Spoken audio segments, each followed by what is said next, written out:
The Gospel of Thomas, the sayings that could change everything.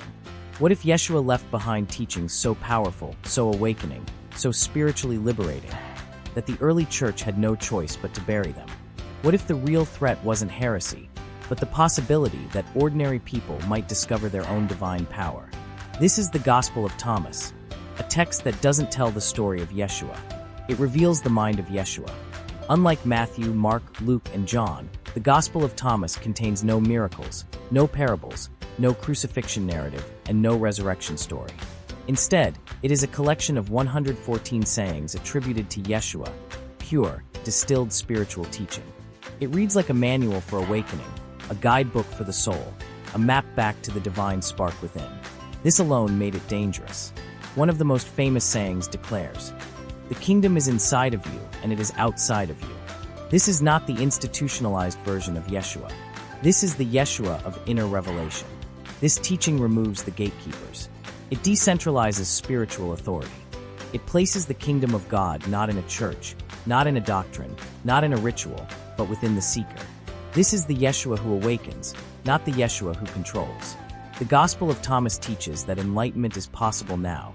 The divine spark is already within. Ignorance, not sin, is the true bondage. Awakening comes through inner knowledge, and Yeshua's role is to remind you of who you are.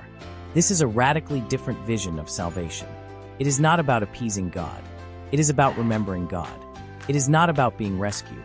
It is about being revealed. One of the most transformative sayings states, "If you bring forth what is within you, what you bring forth will save you. If you do not bring forth what is within you, what you do not bring forth will destroy you." This is spiritual psychology, thousands of years ahead of its time.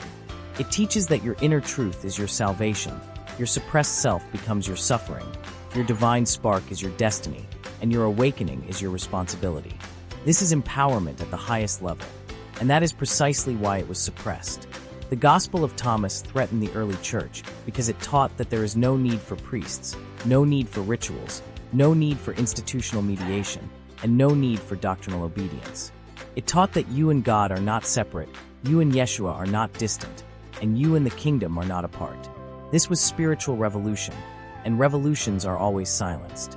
Despite being buried for nearly 1,600 years, the Gospel of Thomas has re-emerged at a time when humanity is hungry for authenticity, inner awakening, mystical experience, spiritual empowerment, and direct connection with the divine. It speaks to the seeker, the mystic, the rebel, the awakened soul. It whispers, "You already carry the truth you seek." The Gospel of Thomas is not a threat to faith. It is a threat to spiritual complacency. It calls you to look within, awaken the divine spark, remember your origin, reclaim your spiritual authority, and walk the path of inner revelation. The next message will explore the Gospel of Mary, the text that elevates the feminine voice of early Christianity and reveals why Mary Magdalene was considered a teacher, a leader, and a threat.